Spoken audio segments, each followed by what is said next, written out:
Hello la part family, j'espère que vous allez bien.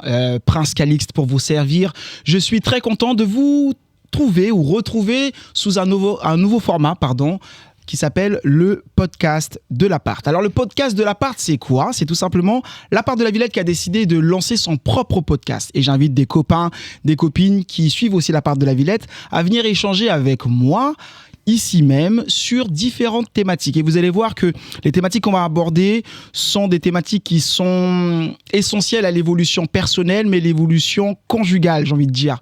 Et pour ce faire, je vais arrêter mon introduction, je vais présenter la première personne qui est avec moi, qui m'a inspiré sur cette idée. Elle s'appelle Tani. Salut Tani, comment tu vas ? Hi guys. Tu vas bien ? Très bien, merci. Je te laisse te présenter, dire ce que tu fais. Alors déjà, merci pour l'invitation. Je t'en prie. Merci beaucoup. Je suis très contente que ce podcast ait lieu, du coup, que tu le lances, que ça soit enfin une réalité. Exactement. Personnellement, je m'appelle Tani, je suis créatrice de contenu, mais ancienne directrice de club et de restaurant. D'accord. Et je suis encore en plein cheminement de développement personnel. Le développement personnel, on va dire que c'est mon meilleur ami. Ça marche, super. Et vous avez vu qu'il y a un homme avec une prestance à côté de moi, à ma gauche. Un homme avec un charisme vraiment incroyable. Lunettes en or, vraiment le collier vraiment assorti. Un homme rempli de sagesse, vous allez voir, chers amis. Il s'appelle Bachois. Je l'ai bien prononcé ? Oui, c'est ça. Merci frérot. Je te laisse te présenter aussi, nous dire ce que tu fais dans la vie. Et vous allez voir que ce sont des personnes comme vous. Et je l'espère que peut-être, un de ces quatre, vous serez ici à leur place pour pouvoir échanger avec moi. Présente-toi. Merci à tous de nous suivre. Moi, c'est Bachois Mosengo, entrepreneur dans le transport, le conseil matrimonial et l'immobilier. Et voilà, donc je vous remercie pour l'opportunité que vous me donnez de pouvoir discuter avec vous. Super mortel. Alors on va rentrer dans le vif du sujet. Donc là, comme je vous disais, c'est le podcast de l'appart, qui s'appelle tout simplement le podcast de l'appart pour les gens, pour la communauté de l'appart de la Villette. La thématique d'aujourd'hui, c'est la femme alpha. Est-ce que c'est un mythe ? Est-ce que c'est une réalité ? Est-ce que c'est une fabulation ? Ou est-ce que c'est quelque chose qui a été inventé de toutes pièces pour contrecarrer l'homme alpha ? J'ai deux personnes autour de moi qui sont très intelligentes, qui ont des métiers vraiment d'expérience, qui ont des métiers où ils côtoient l'humain, et on va changer autour de ça. Il y a des personnes qui nous suivent aussi sur le live de l'appart de la Villette en Instagram. On vous fait un gros coucou.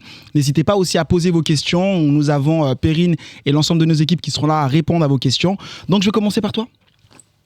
Est-ce que tu peux nous parler justement de la femme alpha ? Donne-nous ta propre définition aujourd'hui. On veut savoir.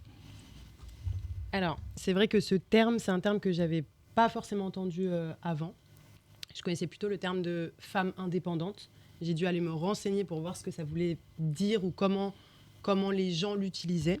Femme alpha, personnellement, ça me fait penser au loup. Je pense au loup qui est en tête de meute, qui gère, du coup, qui prend soin des autres membres de la meute. Donc, je pense à quelqu'un qui a la responsabilité du reste du groupe. Mmh. Donc, c'est quelqu'un qui... Et donc là, je pense au terme alpha, homme ou femme, peu importe. Je pense vraiment au terme alpha non-genré.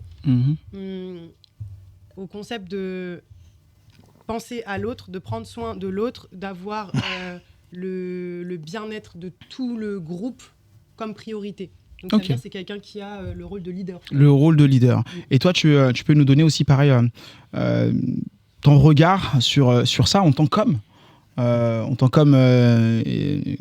avec une éducation à l'africaine. Qu'est-ce que t'en dis aujourd'hui quand t'entends le mot de femme alpha ? Ce qui est malheureux pour moi, c'est qu'en fait, la femme alpha, on se réfère souvent à l'homme alpha. Et pour moi, la femme n'a pas besoin de prendre l'homme en référence pour se définir. Okay. Chez nous, la femme, elle est grande, elle est puissante, la société, elle est matriarcale. Okay. C'est-à-dire que pour moi, la femme, bon, si j'utilise les termes qu'on dit, elle est déjà alpha, elle est déjà reine, elle est déjà forte. Waouh. Et le fait de se référer à l'homme alpha pour définir la femme alpha, pour moi, c'est dommage. Donc pour moi, il faut redéfinir la femme en tant qu'elle-même. Et après, elle peut collaborer, cohabiter avec l'homme. Mais donc, si je t'écoute, en toutes les femmes, il y a un côté alpha alors ? Bah en fait, le problème, c'est que le mot alpha, il vient de l'homme. Pour moi, la femme, par essence, comme elle donne naissance à l'homme et à la femme. Ah ouais, toi, t'es parti vraiment dans l'ADN même de la nature. La femme, c'est génial ce que tu dis. La femme, c'est la reine. Malheureusement, aujourd'hui, pour que la femme s'émancipe, elle se réfère à l'homme. Je dois être égal à l'homme, je dois avoir les mêmes droits que l'homme, alors que dans les sociétés africaines, même si aujourd'hui, c'est plus le cas, la femme, elle a des droits que l'homme n'a même pas. Tu vois ce que je veux dire? Okay. C'est-à-dire que maintenant, on va s'adapter un peu. Pardon? Attends, elle a quelque chose à dire, vas-y. Comme par exemple, tu peux nous donner des exemples? En fait, à l'époque, par exemple, il y avait dans les sociétés africaines traditionnelles, tout passait par la femme. C'est-à-dire qu'un homme ne pouvait pas devenir roi sans l'autorisation d'une femme. C'était impossible. Vous voyez? Tu ne pouvais pas régner sans l'autorisation de ta femme. Les propriétaires terriennes, en général, c'était les femmes. Celles qui faisaient l'agriculture, en général, c'était les femmes. Ça ne veut pas dire que l'homme n'existait pas. Mais en fait, comme la science nous enseigne, on sort tous d'une femme. Donc on lui donne un respect particulier. Parce que nous, on contribue à la vie, mais c'est elle qui la donne, c'est elle qui l'entretient. Tout simplement. Donc ce que tu disais tout à l'heure, qu'on est dans une société matriarcale, c'est par rapport à ça, c'est par rapport à ton point de vue au niveau de l'Afrique. À l'époque, bon, c'était aujourd'hui, c'est plus trop le cas, c'est chaud. À la vision de l'Afrique et aussi, même aussi à l'époque, à Madagascar, on est dans une société matriarcale où du coup, c'est les femmes qui partent au champ, c'est les pères qui s'occupent des enfants. Moi, j'ai eu la chance de voyager à Madagascar et de faire une mission humanitaire. Je suis resté près de 2 mois là-bas et j'ai pu voir en fait effectivement une société s'organiser différemment et que effectivement les grandes décisions dans les familles c'était les femmes. Ouais, c'est ça. Tu rajoutes quelque chose ou pas? T'es pas trop d'accord, on dirait. Tu peux te lâcher. Alors, j'entends la définition et je la trouve très belle. J'aime beaucoup ce que tu dis, mais je suis obligée de me rendre compte que ce n'est pas une réalité aujourd'hui. Si je prends l'Occident, donc l'endroit où j'ai été le plus, le fait de pouvoir s'en référer à l'homme parce que lui, du coup, est dans son rôle alpha, c'est une belle chose, mais malheureusement, ce n'est pas une réalité dans beaucoup de familles. Donc, n'ayant pas l'homme dans son rôle alpha, je trouve que c'est normal que la femme ait pris ou ait été obligée de prendre ce rôle-là, parce qu'il faut bien qu'il y ait quelqu'un qui soit à la tête d'une famille, d'un foyer, d'un groupe de personnes. Donc, si l'homme n'est pas là, qui le fait? Donc, selon toi, dès lors que l'homme n'est plus là, la femme reprend le rôle aussi et devient par obligation alpha de sa propre famille. Oui, après c'est quelque chose qui peut se perpétuer de mère en fille finalement, parce qu'une jeune fille élevée dans ce type de dynamique-là va forcément avoir ces attributs-là aussi. Donc par la suite, n'aura pas cette conscience du rôle de l'homme alpha. Après, pour moi, il n'y a pas l'homme doit prendre les rênes ou la femme doit prendre les rênes. Pour moi, on co-règne. On est complémentaires. Moi, je ne crois pas en la domination de l'homme sur l'homme. Je crois en la complémentarité. C'est-à-dire que la femme a un rôle, l'homme en a un autre. Vous voyez? C'est-à-dire que pour moi, un exemple, quand une femme tombe enceinte, c'est du rôle de l'homme qui ne subit pas tout ce que la femme subit, de la protéger. La nature nous donne certains attributs physiques. Certes, des fois, il y a des cas assez spéciaux où les femmes ont des attributs d'hommes et vice-versa, ça arrive. Mais en règle générale, si on part de la majorité, une femme elle tombe enceinte, l'homme ne tombe pas enceinte. Donc il a un certain rôle à jouer par rapport au fait qu'elle donne la vie. Mais maintenant, aujourd'hui, pour moi, on se complète. Et chaque couple doit trouver sa définition. Après, il ne faut pas se mentir que, on a tous une culture. Hein. C'est-à-dire que des fois, on est occidentaux, des fois, on est asiatiques, des fois, on est africains. Par exemple, chez nous, les Africains, on se complète. Personne domine. Mais comment on fait justement pour se compléter quand l'homme est absent? Comment on fait pour pouvoir en fait être équilibré lorsque une partie du couple est absent, a disparu ou ne veut pas jouer son rôle pour pouvoir équilibrer en fait? En principe, dans les sujets sont on est bien sûr. Moi, mais non, c'est moi qui ne t'inquiète pas. Tout est sous contrôle.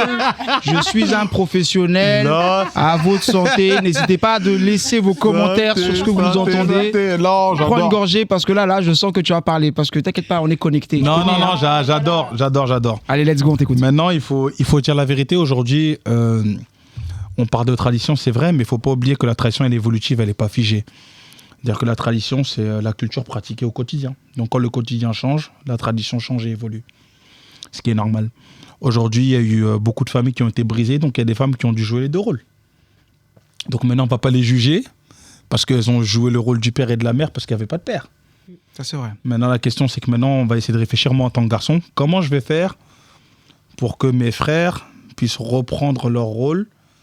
Et bon, après, les femmes de leur côté aussi vont réfléchir à ça. Mais là, on parle du côté des hommes. Là, je parle vraiment de notre côté, sans condamner excessivement les hommes. Mais comment nous, les hommes, on va faire pour jouer notre rôle, afin que les femmes puissent se soulager de ce poids, de jouer les deux rôles. Parce que je pense qu'une femme qui fait les deux à la fois, je pense que bon, c'est comme si, par exemple, un poids, hein, si je te donne 60 kilos, ce sera toujours plus pénible que de porter 10 kilos. Ok, là tu as bien parfaitement répondu. Effectivement, lorsque l'homme ne fait pas son rôle ou lorsque l'homme est absent, il est de manière naturelle. On sait très bien que la nature a horreur du vide, que la femme malheureusement prend son rôle. Mais on va vraiment rester dans quelque chose de concret, on va mettre un peu plus de soleil dans cette vie et on va prendre le cas de figure où le couple, il y a l'homme et il y a la femme. Parce que ça existe. À travers différents témoignages, on a pu entendre que les femmes ne laissaient pas la place à l'homme pour s'exprimer, pour pouvoir prendre les décisions. C'est de ça dont on va parler aujourd'hui. On va prendre vraiment le cas de figure où la femme est bien imposée, bien présente sur tous les plans du couple. Toi, par rapport à ça, qu'est-ce que tu peux dire? Est-ce que c'est quelque chose de normal ou bien c'est quelque chose qui peut en fait créer un espèce de désordre ou un espèce de déséquilibre? Alors, je vais parler de mon expérience personnelle. Pour moi, c'est quelque chose qui va se créer de façon assez naturelle et assez normale quand, justement, il y a eu cette éducation-là derrière, quand il n'y a pas eu de présence paternelle dans le foyer. Après, est-ce que c'est quelque chose de judicieux et avec une longévité pour le couple? Non, je ne pense pas. Je pense que c'est important de réussir à, justement, retrouver cet équilibre dont Bachois parlait. Après, je pense que ça nécessite de la réflexion, du travail des deux côtés. Parce que, en gros, c'est comme si on t'apprenait toute ta vie à prendre les armes et les avoir ton bouclier, et que soudainement on te dit c'est bon, tu peux déposer ton bouclier, il t'arrivera rien. Et en fait, ça demande quand même de d'abord rassurer la personne, de se rassurer soi-même. Ça demande d'avoir justement un cadre, une structure qui permettent de déposer les armes. Est-ce que tu penses que les femmes qui ont une dominance, qui ont une énergie, on va dire, masculine très très présente, c'est forcément en fait dû en fait à une absence de père? Très bonne question, Prince. Waouh! Mais je vous dis que je suis un professionnel, vous ne voulez pas me croire. Restez, chers amis, vous qui nous regardez via Instagram, et n'hésitez pas à nous laisser des commentaires aussi, vous qui nous regardez via YouTube. Let's go, on est parti. Bien, franchement, très pertinent. Bien sûr.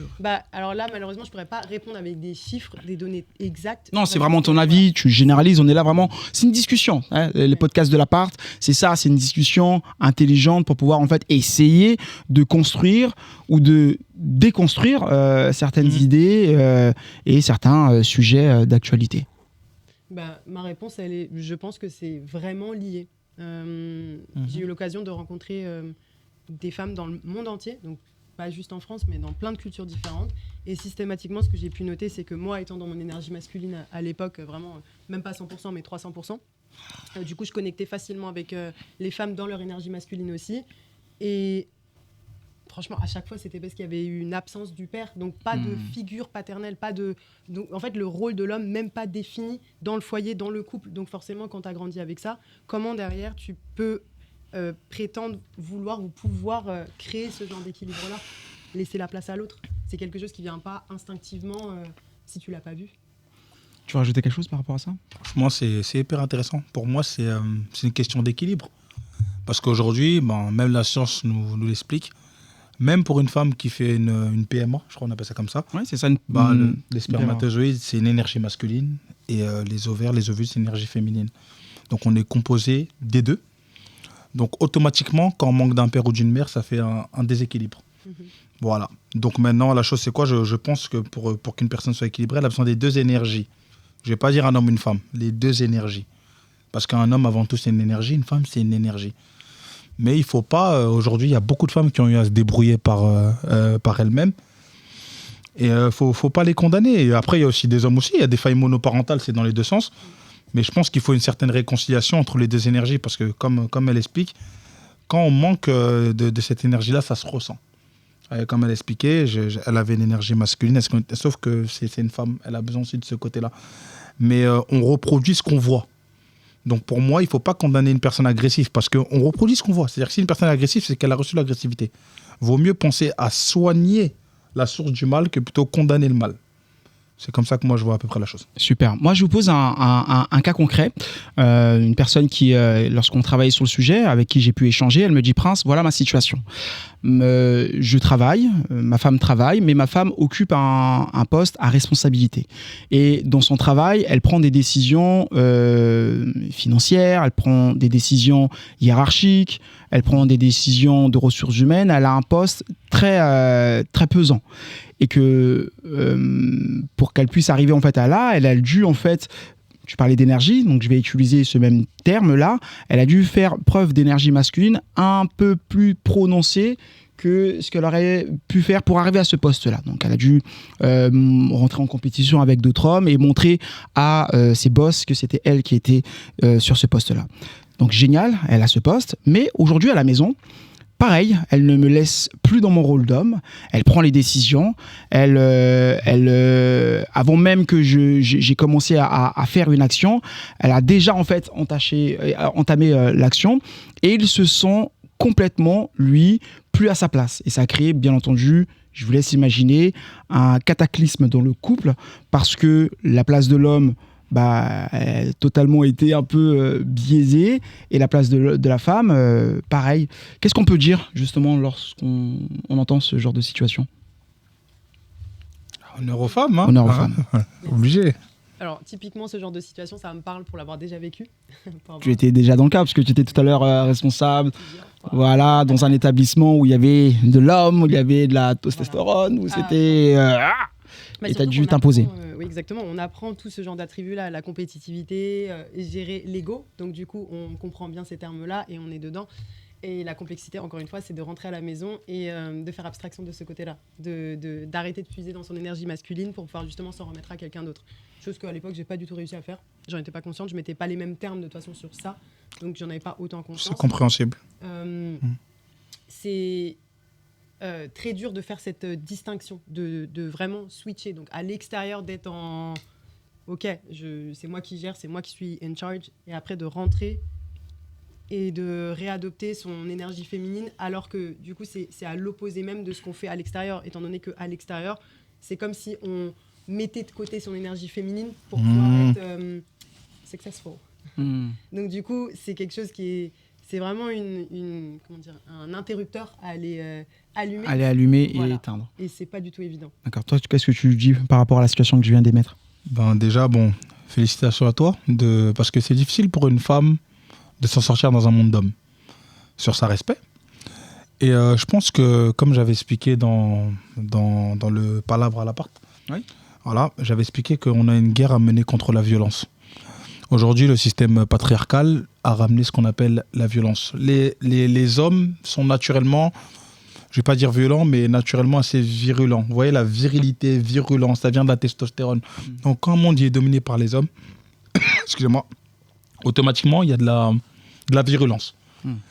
Donc, du coup, les femmes se sont adaptées et elles ont pris cette virulence-là pour s'en sortir. Donc, il faut réconcilier pour moi avec la douceur. Pour moi, quand tu es dans un cas, pour mes frères qui ont des femmes avec ce caractère-là, nous, en tant qu'Africains, je pense que Prince il va me le confirmer, on a tous des tantes. Donc, quand elles te parlent, donc tu sais. Tu sais que c'est elle qui est... Voilà. Donc, en fait, on a évolué avec des femmes de caractère, mais c'est pas forcément mauvais. Je pense que le remède, c'est la douceur et la communication. C'est-à-dire que quand une femme, elle a un poids et qu'elle a beaucoup travaillé, là, je donne un exemple pratique. Le gars, il est à la maison, sa femme, elle est PDG dans une entreprise de ouf. Elle revient, elle est énervée. Non, c'est la douceur et la communication. Parce que je pense qu'il n'y a personne qui est totalement insensible à la douceur. Je pense qu'il faut communiquer et que les femmes, si elles se retrouvent à être virulentes, c'est parce que c'est une carapace pour s'en sortir. Et que si tu arrives à percer ça avec une certaine douceur, avec de la communication, tu retrouveras toujours le petit bébé qui dort en une femme. Parce que chaque femme est un bébé et chaque homme aussi. Dans un couple, on redevient aussi des enfants. Donc je pense que dans chaque femme, il y a cette femme-là qui veut qu'on prenne soin d'elle, peu importe son poste. Elle peut être président de la République, elle peut être tueur en série, je dis n'importe quoi, mais Mais je pense qu'elles ont toutes besoin qu'on... Tu m'as fait des grimaces. J'ai dit le cas le plus sensible. Mais elles ont toutes besoin qu'on prenne soin d'elles. Donc je pense qu'il faut réconcilier avec la douceur. Ouais, c'est vraiment génial ce que vous êtes en train de dire tous les deux, parce qu'on là, on est vraiment en fait dans du cas concret. On donne en fait des solutions. Tout à l'heure, tu m'as dit il faut savoir en fait appuyer sur l'interrupteur, savoir faire la part des choses entre le monde du travail et le monde de la maison pour rééquilibrer en fait un peu la famille, hein, parce que du coup l'homme et la femme sont une famille lorsqu'ils se mettent en couple et lorsqu'il y a vraiment des sentiments amoureux et un projet commun de s'épanouir ensemble. Donc appuyer, mesdames, faut savoir en fait justement appuyer sur le bouton pause en mode là je suis à la maison, les décisions, je vais un peu lui laisser en fait sa place. Et toi aussi pareil, ce que tu dis, tu donnes aussi des solutions à travers ce que tu dis, c'est génial, c'est la douceur et je pense que toutes les femmes, on va grossir, on va généraliser et c'est au contraire pas une faiblesse parce que dès lors qu'on dit oui la femme douce et autres, on peut entendre certaines femmes en fait un peu grincer des dents parce qu'elles assimilent cela un peu à une espèce de faiblesse ou à une espèce de maternité. Non, au contraire, nous les hommes, je vous le dis mesdames, on aime justement cette douceur de nos femmes, d'accord ? Il y a vraiment un monde entre la douceur de la mère et une douceur de nos femmes. Donc, appuyez sur le bouton je suis douce avec mon mari, je vais lui laisser prendre les décisions, même si ces choix sont des choix un peu bizarres, mais je vais lui dire les choses en douceur et vous allez voir, on va commencer à équilibrer. Même si vous avez un caractère un gros caractère, un peu bien gras, ça n'empêche pas, on vous demande absolument pas de changer, mais attention aux sensibilités aussi masculines. Ouais, voilà. Et les hommes aussi, donnons de la douceur. Même si, comme j'explique, la nature avec la testostérone, on a du mal des fois. On nous a toujours dit que entre garçons, quand t'es doux, t'es faible. Mais c'est pas une faiblesse. Je le dis même avec mes frères. Hein, des fois, il faut dire même à tes potes. Oh, vas-y, je t'aime. T'es mon frérot, t'es mon pote. Oui. Les gars, je tiens à vous. C'est pas un problème. Et comme, par rapport à... si on parle de la communauté afro, on a eu un passé assez compliqué, rempli d'agressivité, qui est resté dans nos gènes. Avec l'épigénétique, on peut le constater aujourd'hui que les traumatismes, ils restent dans les gènes et dans l'ADN. Donc on a ce logiciel-là, il faut qu'on se batte contre ça, qu'on soit plus calme. Je peux rajouter quelque chose. Oui. Je dirais aussi pour les hommes, il serait judicieux en fait de créer cette structure sécurisante, stable. Et quand je dis stable, ça ne veut pas forcément dire une situation financière, je ne parle même pas de ça, mais stable émotionnellement, afin que la femme se sente rassurée et du coup puisse plus facilement avoir accès à sa propre douceur. C'est bien ça. Pas mal. Vraiment, on a des gens incroyables aujourd'hui sur ce podcast. Là, c'est le premier épisode. On dirait on l'a répété pendant des semaines, alors que totale improvisation. C'est génial. Les Anglais, ils ont une phrase que j'adore. Cette phrase me fait craquer. C'est le I got you. Nous, on n'a pas ça en français. On a oui, bon, je... Mais traduit parce qu'il y a des gens comme moi. Moi, je comprends pas l'anglais. Moi, je comprends que le lingala, là, vraiment, si tu veux. Hein? I got you. Oui, mais... Déjà vu ça. Non, je comprends pas. Oui, on a vu, mais on ne comprend pas ce que ça veut dire. On est des bantous, on ne comprend pas. Nous, I got you, ça peut être un prénom au Congo, tu vois. I got you, viens ici. Attends, les Congolais, comme ça s'appelle Espérance, je m'appelle Prince, donc I got you, c'est normal. I got you, on sait pas. I got you, ça veut vraiment dire c'est moi qui m'occupe, t'inquiète pas.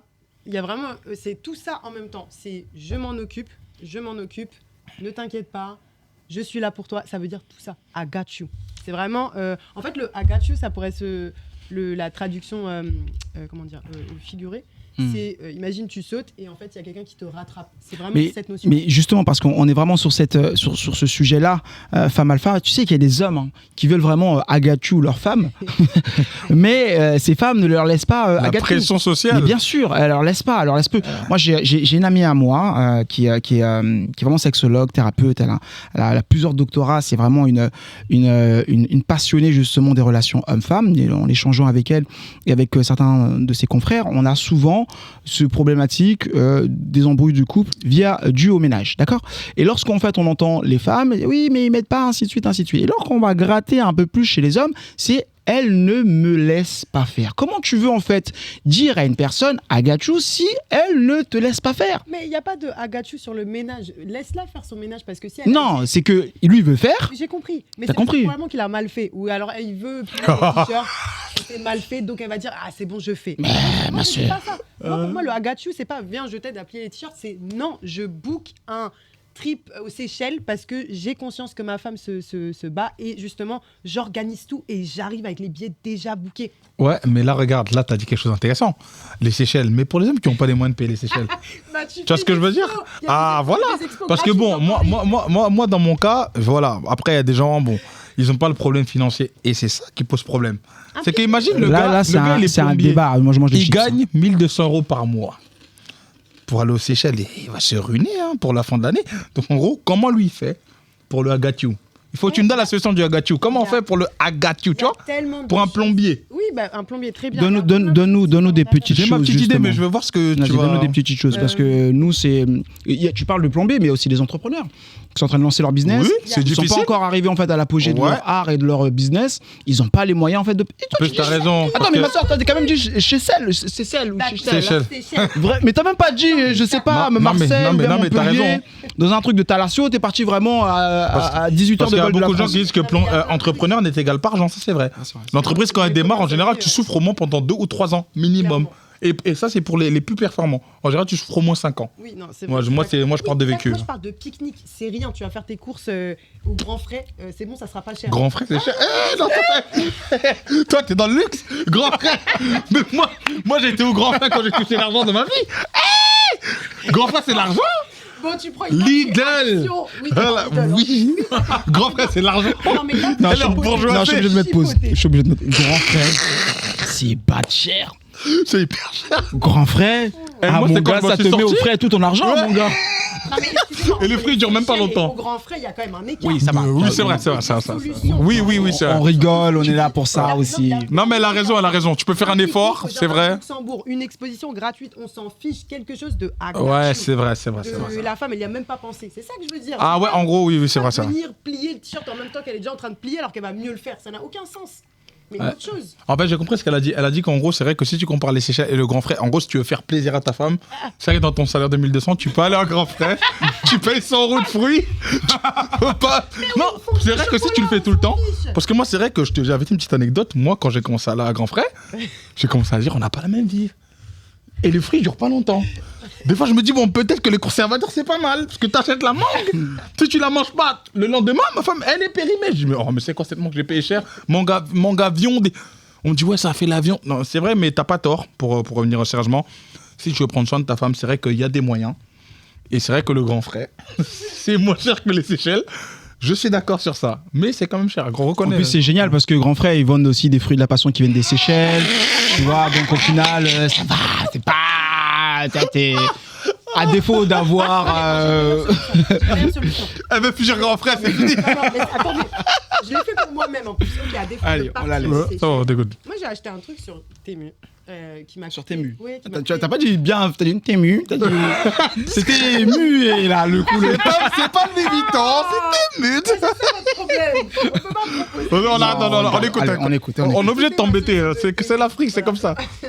Temu. Je crois que ça m'a coûté 3 € ou un truc comme ça. En fait, je me suis pris, à défaut de pouvoir partir tout de suite, maintenant à Bali, Seychelles, etc., je me suis rendu compte que ça me faisait plaisir de voir des paysages de plages, de noix de coco, etc. Vraiment, ça me motive, ça me stimule. Ok, donc j'ai pris une espèce de grand poster en tissu, mais 2 mètres sur 2 mètres. Énorme pour le mettre dans ma chambre. Et ça, c'est un truc. Donc, encore une fois, Temu, 4 €, ok, 2 semaines de livraison. Et c'est un truc qui permet de se lever avec le sourire. Donc en fait, tu es en train de me dire que si j'offre une toile à ma meuf, achetée sur Temu à 4 balles, avec 10 jours de livraison, genre là, je suis le roi du pétrole, c'est ça? Bon, ok, je vais faire ça. Les gars, je vous donne un million. Non, là, en train de t'embêter, mais c'est d'accord, génial. Mais c'est ça, Mais c'est génial. ça le truc, c'est que les hommes devraient se gratter un tout petit peu plus les ménages pour aller chercher des trucs qui sortent de l'ordinaire. Non, par contre, il y a quelque chose sur lequel je suis d'accord avec elle, c'est que le romantisme, c'est vrai qu'il n'a pas de prix. C'est-à-dire qu'à Paris, il y a beaucoup de parcs. Il y a le parc du Luxembourg. Moi, j'ai tous fait, pratiquement. Citroën, Luxembourg, Butte, Chaumont. Des fois, on me virait même parce qu'on restait tard. Mais c'est vrai que ça fait du bien. Une petite balade, elle revient du travail, des fleurs. Ou même pâtisserie, ça marche bien. Les gars, pâtisserie, les gars, ça marche de ouf. Tu vois, et comme elle a dit, les pâtisseries chères que tu peux acheter tous les jours, là. Tu vois, celles qui sont montées comme ça, là. Tu la mets. À 48 €, mon gars, l'éclair au chocolat, t'inquiète pas, je Ça connais. fait mal. Ouais. Monsieur faut pas dire son nom parce que voilà, Grolet, Gralet, ou en tout cas ça a mis un gros trou dans mon portefeuille. Non, je rigole. Je vais dire, après, il n'a pas d'argent, il a la part de la Villette, mais non, j'avoue, en tout cas, par contre, je suis en train de donner des tips. Là, j'en suis sûr et certain. Il y a des hommes qui vont écouter, qui sont en train d'écouter ce podcast-là. Ils vont noter pâtisserie, pique-nique, parc des buts de Chaumont, expo gratuit, Tému. Le Luxembourg, il est pas mal aussi. Ouais. Ou sinon, si vous êtes chaud, vous allez au parc des Chantraines, dans le 92. Mais oui, moi aussi, je suis romantique, t'inquiète pas, t'es pas le seul. Je suis congolais, c'est normal. Il y a plein de trucs. Allez, on va retourner sur le cœur du sujet. On est bientôt à la fin de notre podcast. Et oui, ça passe énormément vite. Donc là, on a pu comprendre que la femme alpha n'est pas un mythe, n'est pas une légende, c'est bien une réalité. Réalité due à, comme tu l'expliquais au tout début de podcast, à l'absence du père.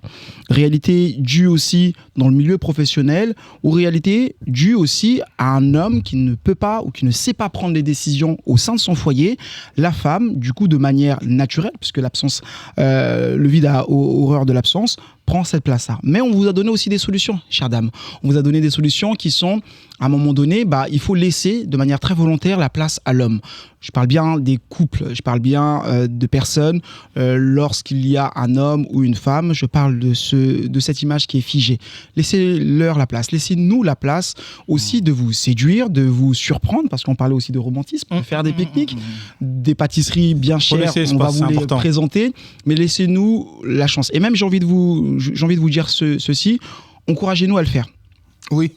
Parce qu'il y a des moments, lorsqu'on le fait, c'est malheureusement peut-être triste, mais il est gratifiant pour un homme d'avoir en fait un remerciement, d'avoir bien souligné que franchement j'ai apprécié justement ce pique-nique-là. Franchement, c'est bien. J'aimerais vraiment rebondir sur ça. Parce que on parle du matriarcat africain, la femme au centre, mais il ne faut pas oublier que la femme au centre, c'est bien quand elle joue son rôle de femme. La femme fédère. La femme, c'est l'amour. Pourquoi ? Parce qu'en fait, une femme, on ne va pas aller dans les termes trop trash, mais les femmes entre 10 et 15 ans, elles ont par exemple leur menstruation. C'est très violent. La femme, c'est contenir, c'est supporter. Ça ne veut pas dire qu'elle est condamnée à ça. Hein. Mais ce que j'explique, c'est que vous avez une certaine force de gérer les événements que l'on n'a pas. Nous, quand on prend conscience qu'on est des hommes par rapport à ce qu'on s'en rend compte comme ça, un matin, bref. Une femme, c'est beaucoup plus expressif. Et on a besoin de vous, par exemple sur ça. Comme je dis, une femme, elle a toujours un côté maternel qu'elle ne peut pas enlever. C'est la femme, mais elle a un côté quand même maternel que l'homme, il aime. Et il faut nous laisser quand même cet espace-là. On parle de solution, on ne parle pas de cause. L'homme aussi doit faire son travail, mais la femme, il faut nous laisser ça. Et moi, comme une petite remarque avant de clôturer, c'est que pour moi, la femme ne veut pas être alpha, la femme, elle veut juste être femme. Mais pour être femme, il faut qu'il y ait l'homme. Comment être homme, comment être femme. Prochain podcast. J'ai plus rien à dire en fait. On se lève, merci, au revoir. Là, c'est une petite remarque, mais voilà quoi. Il faut nous laisser la place, c'est ça que tu dis. Oh ouais, c'est important. Tu rajoutais quelque chose par rapport à cette thématique ? On va rouvrir tout un sujet. Vas-y, on est là pour ça, n'inquiète pas. Ouais, c'était vu qu'il veut clôturer. Non, je rouvre. Non, c'est toi qui clôture, c'est même pas moi. Voici. C'était par rapport à ce que un invité avait dit la dernière fois. Je sais plus comment il s'appelle malheureusement, mais ça m'avait fait beaucoup réfléchir. Il avait dit que une femme cherche en un homme un homme, un homme cherche en une femme, une mère, une amie, c'est Cédric, etc. Je les balance. Cédric, dédicace mon frère, c'est lui qui a dit ça. Oui, mais j'ai bien aimé ce qu'il a dit, parce que ça permet quand même d'avoir une perception un peu différente de ce que l'homme attend, et justement de pouvoir s'adapter à ça. Parce que le fait de dire à une femme, oui, laisse-toi faire ou laisse-nous faire, etc., c'est pas... c'est ok, j'entends, mais concrètement, ça ne signifie pas grand-chose dans le quotidien, versus de comprendre que fondamentalement, l'homme fonctionne comme ça, permet justement de pouvoir s'ajuster, si on en a envie, pour aller plus rapidement vers un équilibre. Perfect. Dropping the mic. C'est sur ces chers mots que le podcast, le premier épisode de l'appart podcast va se clôturer. Merci à toutes ces personnes et à vous tous aussi, depuis vos écouteurs, vos télés, qui nous regardaient, qui nous donnaient la force pour vous rappeler, et notamment les personnes qui tombent dessus par hasard, l'appart de la Villette, l'établissement dans lequel on est, où on est en train d'enregistrer le podcast. C'est vraiment un social club, un tiers-lieu incroyable où il se passe plein de choses, qui est fait pour vous, chers amis, pour pouvoir découvrir les nouveaux talents de demain. et aussi pour pouvoir rencontrer le futur amour de demain. Donc, n'hésitez pas à continuer à nous soutenir, ou si vous ne le faites pas, à vous abonner sur la page de l'appart de la Villette. Est-ce que tu as une petite actualité, ou est-ce que tu veux vraiment dire un dernier mot pour pouvoir clôturer? Let's go. Tu regardes bien la caméra comme ça, si tu as envie de dire un truc, passer un message.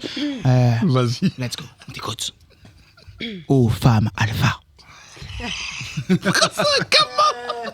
Alors, il m'a jeté comme ça. Donc, en vrai, je pense que tout a été dit par rapport à ce qu'on pensait. Je dirais, c'est important à un moment donné dans sa vie, en tant que femme alpha ou femme indépendante, femme qui a grandi dans une dynamique où les femmes étaient vraiment au cœur du foyer et l'homme était du coup pas forcément présent ou plus effacé. Je pense qu'à un moment donné, il est important de se poser la question, est-ce que parce que j'ai grandi comme ça ou parce que j'ai connu ça, j'ai envie de perpétuer ça?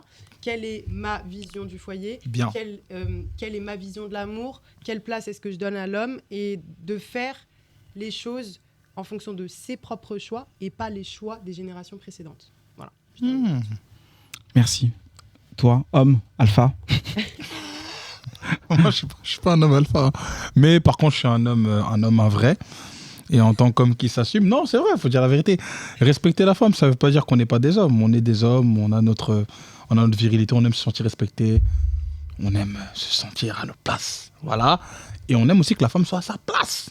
Donc en gros, c'est une collaboration. Moi, pour faire simple, les femmes, vous avez besoin des hommes, les hommes, on a besoin des femmes. Voilà. Dans le cas, on parle des relations hommes-femmes, mais les deux énergies se complètent. Donc il faut arrêter de s'inventer des vies, on a besoin les uns des autres, donc il faut qu'on collabore. Et qu'on s'arrange, qu'on trouve un juste milieu par rapport à l'époque dans laquelle on vit, en se basant sur les valeurs qu'on partage, tout simplement. Mais la guerre doit se stopper, les insultes et tout. Cherchons des solutions ensemble et passons pas notre temps à s'insulter. Voilà. Merci à vous deux d'avoir répondu présent à ce premier épisode. Merci à vous de nous suivre et de continuer à nous donner la force. Et merci à vous qui allez commencer à nous suivre. Je vous dis à bientôt pour un nouvel épisode de l'Appart Podcast. Merci.